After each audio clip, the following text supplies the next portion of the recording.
Bueno, como anunciaba al inicio, hoy contamos con Luis Moreno Ocampo. Fue el primer fiscal jefe de la Corte Penal Internacional entre 2003 y 2012. El año pasado se habló mucho de él porque la película argentina 1985 de Santiago Mitre, en la que Ricardo Darín interpreta a Julio César Estrasera, el fiscal que consiguió la condena de Videla y de la Junta Militar Argentina, allí Peter Lanzani interpretaba a nuestro invitado de hoy, que fue el fiscal adjunto a Estrasera. Muchísimas gracias, don Luis, por atender a la base. Buenas tardes.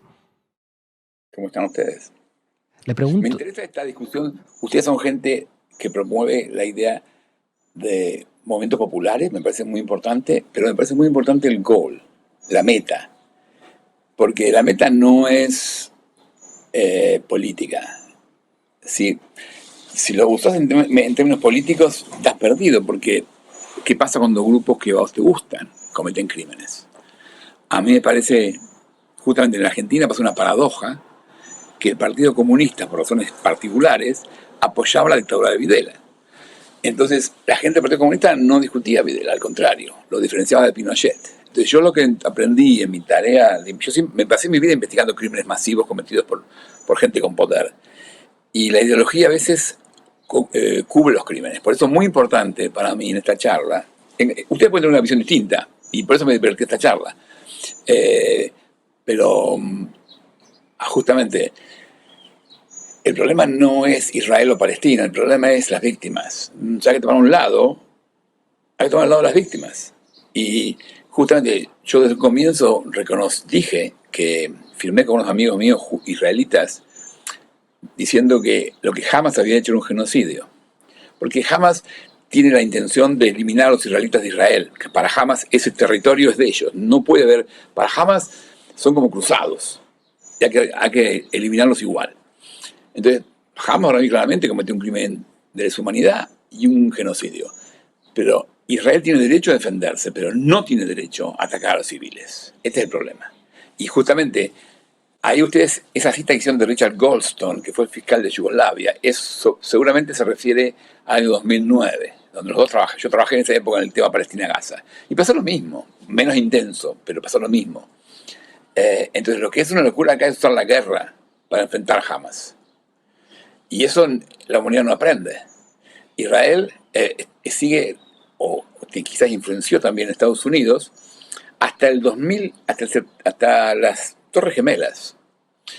El terrorismo internacional era un tema de la justicia en Estados Unidos. Era el FBI y los fiscales. Y en ese momento, sin pensarlo, Bush dijo es una guerra. Y desde ahí no paramos de tener problemas en el mundo. Porque invadir Afganistán costó miles de muertos, trillones de pesos, y se multiplicó el terrorismo. Y encima, Estados Unidos perdió la guerra.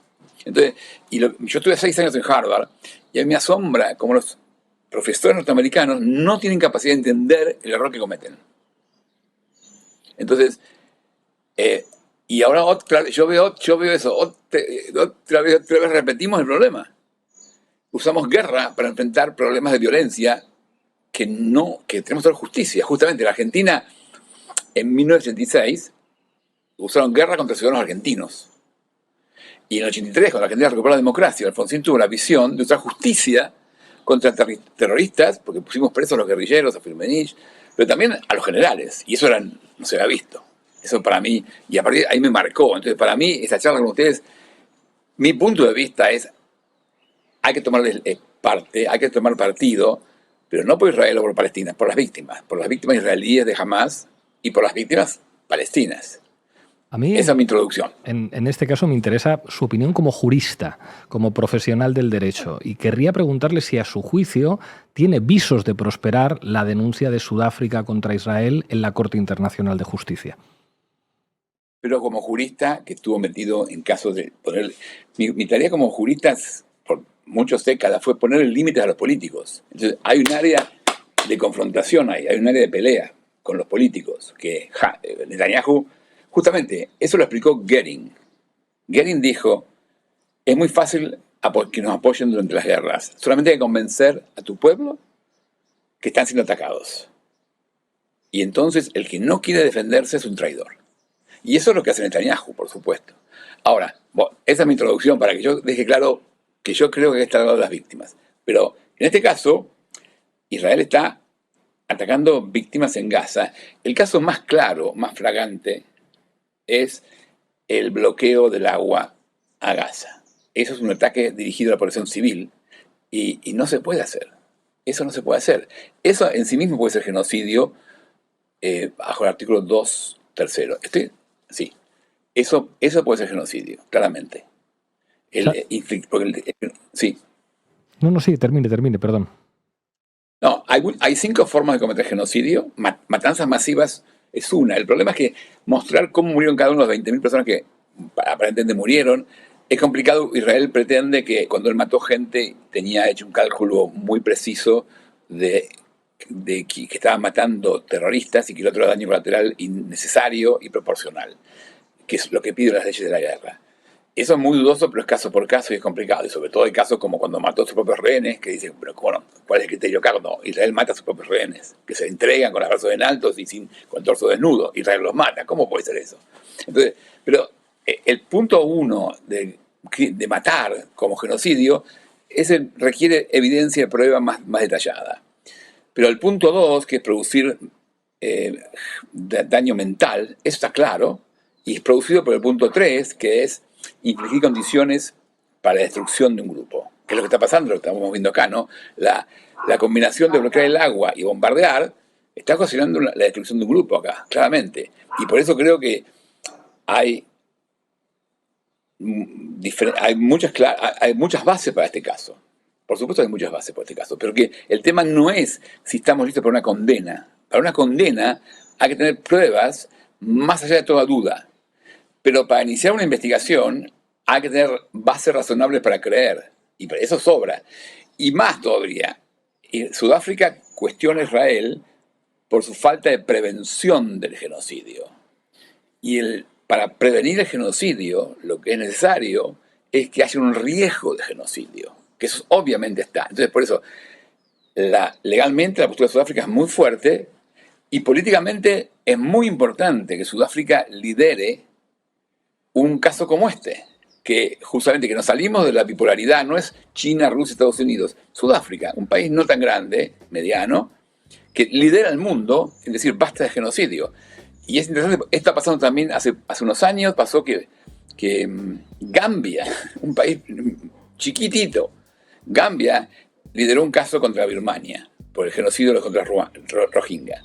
Entonces, me parece claro que lo que estamos viendo en una época muy complicada, donde estamos todos conectados por estos sistemas de Internet, pero no tenemos muchas instituciones globales. Tenemos solamente algunas cortes, y después lo demás son todas decisiones políticas que toman líderes nacionales. Ustedes lo mostraron a Biden recién. Y Biden está apretado porque Biden está en campaña, la comunidad judía tiene mucha influencia en la campaña de Estados Unidos, en los medios de comunicación y en las finanzas. Entonces Biden, y hay una enorme tradición de cuidar a Israel, porque Israel fue la madre que protegió a los judíos después de la Segunda Guerra Mundial. Entonces Biden está complicadísimo ahí en su campaña. Y al mismo tiempo, la gente pide 4 años más de Biden porque si no viene Trump. Entonces, eso es lo que pasa a nivel nacional. Y por eso me parece muy importante distinguir los conflictos nacionales del tema global. El tema global es muy básico. No genocidio, no crímenes de guerra, no crímenes de lesa humanidad. Eso es nada más que eso, muy simple, muy básico. Y todavía no lo conseguimos. Sí, en relación a lo que estaba comentando antes, yo quería preguntarle por qué considera que es tan complicado probar jurídicamente la existencia de un genocidio. No es muy complicado, no. Los estados no quieren hablar de genocidio, y entonces se ha desarrollado la idea que es tan complicado. Primero, usted tiene que diferenciar. El caso de Sudáfrica no es un caso penal, es un caso de aplicación de la Convención de Genocidio que exige que los estados partes no los cometan y también que los prevengan. Y un argumento muy central de Sudáfrica es que Israel está fallando en prevenir el genocidio. ¿Okay? Eso es el argumento central. Y eso, prevenir el genocidio, el estándar no es probar más allá de toda duda, que es un caso penal, sino el estándar es que haya un riesgo de genocidio. Ni siquiera que haya comenzado. Entonces, ese estándar está obviamente presente. ¿Está claro eso? Manu. Buenas tardes, muchísimas gracias por atendernos. Le quería preguntar, en caso de que haya finalmente un fallo contrario a Israel, si habría algún mecanismo, digamos, ejecutivo, no sé cómo llamarle, para obligar a Israel a cumplir o a modificar su accionar militar, como a raíz de ese fallo. Exactamente. El mundo está organizado sobre estados nacionales. El único organismo con autoridad política es el Consejo de Seguridad, donde los 5 países permanentes, que incluyen Estados Unidos y Rusia, tienen veto. Así que no funcionó en Ucrania y hasta ahora no funcionó con Israel. El tema es que, primero, no haber un fallo. El fallo puede tardar 8 años, 10 años. Lo que es importante es que en 1 o 2 semanas la Corte de Justicia Internacional podría, y yo creo que lo va a hacer, emitir órdenes provisionales. Eso es lo importante, porque eso va a pasar en 1 o 2 semanas. Y la orden provisional posiblemente sea que no puede haber un bloqueo. Eso me parece... Todos mis amigos, profesores, expertos, aún israelitas que no pueden hablar públicamente, están de acuerdo en eso. El bloqueo es ilegal. Entonces, a mí me parece que lo que va a ocurrir es que en 2 semanas, o en 10 días, o en 15 días, no es la CPI, es la Corte de Justicia Internacional. Ahí tienen que distinguir. Hay una Corte de Justicia Internacional que dirime cuestiones entre estados, que es la que está interviniendo ahora, y también está investigando la CPI, que es una corte penal, donde yo estuve, donde se investigan personas. La CPI está investigando, pero no sabemos quién investiga. Todavía no sé. El fiscal nunca informa a quién investiga, lo informa cuando presenta un orden de arresto. El fiscal sí estuvo en Israel y en Palestina y dijo que iba a conducir investigaciones imparciales. Entonces, esos son 2 caminos en paralelo que hay. La Corte de Justicia Internacional, donde lo más posible, y justamente ustedes se preguntaban por qué Israel concurre, porque Israel es Estado parte. Entonces, si Israel no va a la audiencia, los jueces escuchan solamente a Sudáfrica. Entonces, a Israel no le conviene, porque igual lo que la Corte decida va a tener influencia sobre Israel y sobre todo sobre Estados Unidos. Ustedes recién hablaban, si la Corte de Justicia Internacional ordena a Israel un ceasefire y terminar el bloqueo, Biden tiene muchos problemas para vetar una resolución del Consejo de Seguridad que exija cumplir con la decisión de la Corte de Justicia Internacional. Entiende, usted tiene que tener la interrelación que existe. La Corte de Justicia Internacional decide en 2 semanas, no más bloqueo, no ceasefire. Eso va al Consejo, el Consejo de Seguridad se va a meter. Estados Unidos tiene derecho de veto, pero le va a costar muchísimo apoyo popular a Biden, que está en campaña electoral, vetar esa resolución del Consejo de Seguridad. Entonces, esta cuestión, por eso es un poquito complicado y por eso me alegro que tengamos un poco de tiempo para explicarlo bien. Lo importante no es el fallo final, lo importante es la medida provisional que la Corte de Justicia Internacional puede dictar en un par de semanas y cómo el Consejo de Seguridad luego lo implementa. Y si Estados Unidos no apoya, Israel no puede actuar en Gaza, porque Israel necesita a Estados Unidos bloqueando los ataques de Hezbollah y eventualmente de Irán. Entonces, este es el cuadro que tenemos. Ahora, hablando de eso, si el tema no es solamente Gaza y Palestina, porque justamente esto puede escalar en un conflicto mundial. Hezbollah puede atacar, Irán puede involucrarse y podemos estar en una guerra mundial.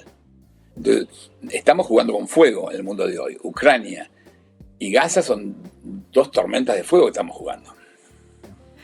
Buenas tardes, muchas gracias por estar aquí. Hablando de la CPI, por ejemplo, ¿qué tendría que pasar para que se emita una orden de detención internacional contra Netanyahu, por ejemplo? Hipotéticamente hablando, hemos visto una orden de detención contra Putin, ¿qué es lo que impide emitir una orden parecida contra Netanyahu? Nada le impide. Justamente, pero ya que estamos, justamente en mi época, yo estuve fiscal hasta el 2012. En el 2009 vino a Palestina a presentar un caso justamente por la primera vez que Israel bombardeaba Gaza. Y el líder palestino me explicó qué importante era para ellos, porque hasta ese momento Palestina había abandonado las armas y estaban buscando cómo hacer soluciones políticas, y era la primera vez que confiaban en un sistema judicial. Y yo dije, mire, le agradezco la confianza, pero no le puedo prometer éxito, porque le puedo prometer mi imparcialidad y respeto por la ley. Y hablando por la ley exige que sea un Estado sea un Estado el que pide la intervención de la Corte. Y no es claro que Palestina sea un Estado, porque hasta ese momento Naciones Unidas no lo consideraba un Estado. El ministro de Justicia estuvo brillante, porque en lugar de discutirme me dijo, de acuerdo, déjenos presentar nuestros argumentos, porque somos un Estado. Y yo dije, todo el tiempo que quiera. Y el tipo se lo tomó en serio, por 3 años me hizo argumentos. Y mientras tanto, trabajaron en Naciones Unidas.